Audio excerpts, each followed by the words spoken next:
La République de Platon, introduction par Robert Bakou. 7.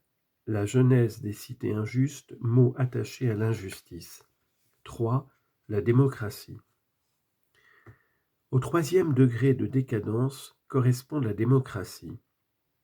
Elle est le produit des mêmes facteurs que l'oligarchie, mais portée, si l'on peut dire, à une plus haute puissance. L'opposition entre riches et pauvres grandit chaque jour, sans que la classe dirigeante, uniquement soucieuse de s'enrichir, se préoccupe d'en conjurer les redoutables effets. Bientôt, les bourdons armés d'aiguillons, gens accablés de dettes ou notés d'infamie, prennent la tête du peuple et l'incitent à la révolte. Ils espèrent, à la faveur d'une révolution politique, rentrer en possession des biens qu'ils ont dissipés ou faire oublier la honte qui s'attache à leur nom. On lit en note, les bourdons sont les citoyens ruinés que la classe dirigeante a exclus de son sein. Fin de note. La plupart, quoique pervertis, sont bien doués et savent exploiter habilement les passions populaires. En face d'eux, les oligarques, efféminés par une vie sans noblesse, n'inspirent plus que du mépris. L'état de tension créé par le sourd antagonisme de ces deux classes ne saurait se prolonger longtemps. Au moindre choc éclate la lutte qui aboutira à l'établissement de la démocratie. En fait, cet établissement s'opère de l'une des trois manières suivantes. Premièrement, le parti au pouvoir demande secours à une cité oligarchique voisine pour contenir l'agitation populaire. Ce geste attise la colère du peuple et provoque une révolution. Deuxièmement, le Parti populaire demande secours à une cité démocratique voisine pour renverser le régime monarchique, d'où guerre et révolution. Troisièmement, enfin le choc initial peut venir de l'intérieur même de l'État, lorsque les haines et les convoitises y ont atteint ce degré d'intensité où, sans plus feindre, elles se traduisent par la violence. Quels sont maintenant les caractères de ce gouvernement issu de la guerre ou de la sédition ? Il ne peut prétendre à rien moins qu'à l'unité, puisqu'il est composé des institutions les plus diverses et les plus inconciliables.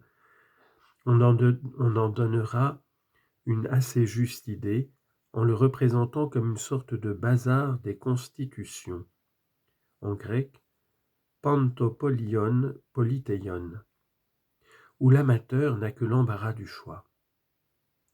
On le comparera encore à ces vêtements bigarrés qui font la joie des femmes et des enfants, mais que les hommes de goût trouvent ridicules.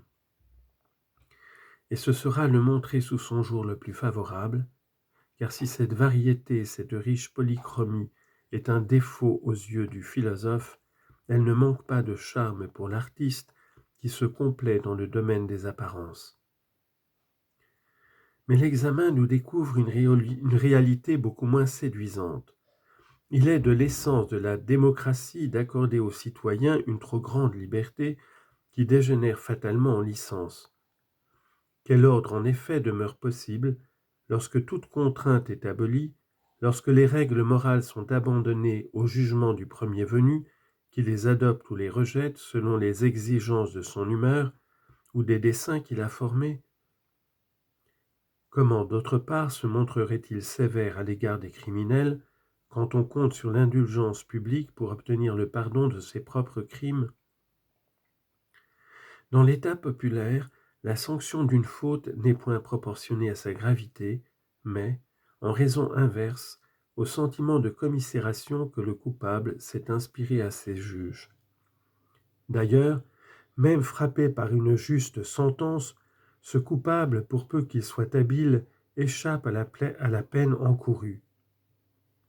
Condamné à l'exil, par exemple, il reste dans sa patrie et s'y montre en public sans qu'on le remarque, comme un héros doué du pouvoir de se rendre invisible. Pour accéder aux plus hautes fonctions, point n'est besoin d'y avoir été préparé par de longs travaux, d'avoir profité des bienfaits d'une éducation excellente et de s'être exercé dès l'enfance à la pratique de toutes les vertus. Il suffit, pour qu'on lui fasse confiance, qu'il affirme son dévouement à la cause du peuple. Car c'est un esprit large et point vétilleux qui règne dans cet état où l'on se contente de vagues promesses sans chercher à savoir si celui qui les formule est capable de les tenir. C'est aussi un esprit doux qui, par aversion pour toute hiérarchie légitime, proclame l'égalité d'éléments par nature inégaux. Pareil esprit caractérise l'homme démocratique.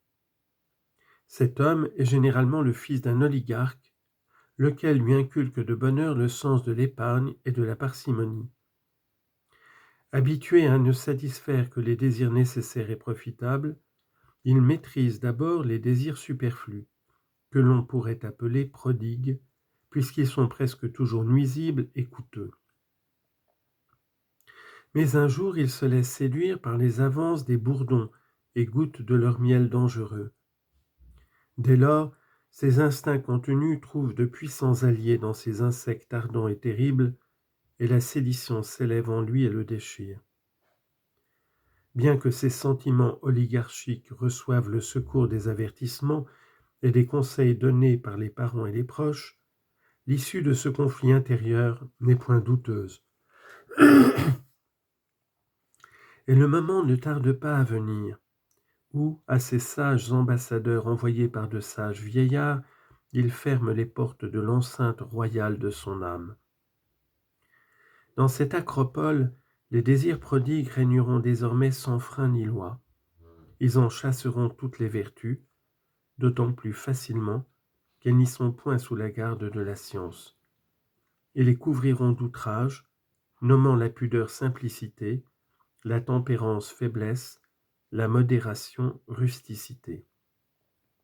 Et à leur place, ils introduiront, brillante, suivies d'un cœur nombreux et couronné, l'insolence, l'anarchie, la licence, l'effronterie, qu'ils loueront et décoreront des beaux noms de politesse, de liberté, de magnificence et de courage. La métamorphose est alors terminée.